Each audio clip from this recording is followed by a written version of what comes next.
बेर का पेड़ धूप से सूख रहा था और तेज धूप से आग लग जाती है। कबूतर पेड़ को बचाने की कोशिश करती है, पौधे पर बहुत सारा पानी डालती है और उसका ख्याल रखती है। अब पेड़ बड़ा हो जाता है और फल लगाते हैं। कबूतर फलों को खाती है और पेड़ पर घोंसला बनाकर रहने लगती है और बहुत सारे अंडे देती है। फिर एक दिन उसी पटरी पर ट्रेन आ जाती है। कबूतर ट्रेन को रोकने की कोशिश करती है, लेकिन ट्रेन पेड़ से टकरा जाती है और पेड़ टूटकर बिखर जाता है। घोंसले के साथ अंडे भी नीचे गिर जाते हैं। लेकिन अगले दिन उसी पेड़ से एक नया बेरी का पौधा उग आता है और फल लगाते हैं।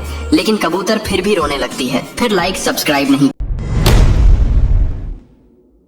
ये गरीब किसान झोपड़ी के पास बैठकर खाना खा रहा होता है। तभी ये दो अमीर औरतें किसान का मजाक उड़ाने लगती हैं और किसान रोने लगता है। फिर एक दिन कबूतर एक सोने का अंडा लाकर किसान को देता है। किसान अंडे को जमीन में लगा देता है। अगले दिन वहाँ एक जादुई पौधा उगाता है और फिर उसमें हजारों किंडर जॉय लगाते हैं। किसान उन्हें ट्रक में भरकर बाजार में बेचकर कर अमीर हो जाता है। लेकिन एक दिन किसान मर जाता है। बेचारा कबूतर रोने लगता है। फिर किसी ने लाइक सब्सक्राइब नहीं किया। एक किसान के पास बहुत सारी मुर्गी थी और मुर्गी बहुत सारे अंडे देती थी। और ऐसे ही एक किसान के पास बहुत सारे कबूतर थे। कबूतर भी बहुत सारे अंडे देती थी, लेकिन उनमें से एक कबूतर अंडा नहीं देती थी। किसान उसे मारकर भगा देता है। फिर कबूतर मुर्गी के पास जाता है और रोकर सारी बात बताता है।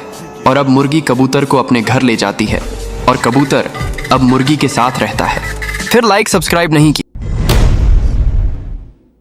किसान हर सुबह मुर्गियों के अंडे इकट्ठा करता था, लेकिन एक दिन उसे एक मुर्गी का अंडा गायब दिखा। किसान सोच में पड़ गया, अंडा गया कहाँ? अगली सुबह फिर वही हुआ, अंडा गायब हो जाता।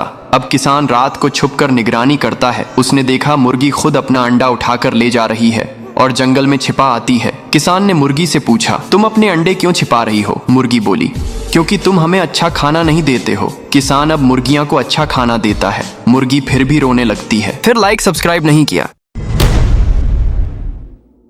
ये बड़ा कबूतर रेल की पुरानी पटरी पर एक सेब का पेड़ लगाता है और रोज उसे पानी देता है। पेड़ धीरे धीरे बड़ा होने लगता है और पेड़ पर सेब लगने लगते हैं। लेकिन एक दिन उसी पटरी पर एक ट्रेन आ जाती है। कबूतर ट्रेन को रोकने की बहुत कोशिश करता है, लेकिन ट्रेन पेड़ से टकरा जाती है। लेकिन कुछ दिनों बाद वही पेड़ फिर से उगने लगता है और फल आ जाते हैं। लेकिन कबूतर फिर भी रोने लगता है। फिर लाइक सब्सक्राइब नहीं किया।